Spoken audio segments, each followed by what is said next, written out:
Alamang naukoy, nakain ba kayo nito guys? Kasi ito yung niluto ko kahapon. Bumili ako ng kalahating alamang dito sa GC, pinost lang. Tapos hinugasan kong mabuti. Nung nahugasan ng mabuti, saka ko siya tinimplahan ng itlog, ng paminta, asin, at saka harina, at saka kunting cornstarch or isang kutsara lang. Tapos minix ko hanggang mag-combine lahat yung ingredients. Tapos dun sa isang mangkok, naglagay ako ng slice na repolyo, sibuyas, paminta, asin, tapos nililipat ko dun yung kalahati para may extender or may gulay, mas masarap. Tapos minix ko din hanggang sa mag-combine lahat ng ingredients.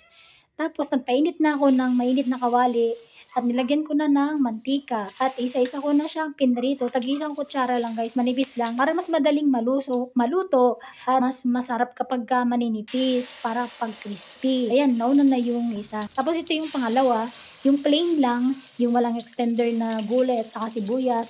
Tapos pinrito ko na rin. Ang technique para crispy yung ukoy kapag pinrito mo is kailangan naka-high heat yung apoy.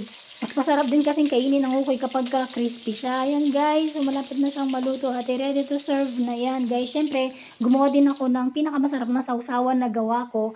Yung suka, sili, pipino, sibuyas, at may kunting asin at saka asukal. Kain tayo guys, yummy to, crunchy pa. Try nyo din to.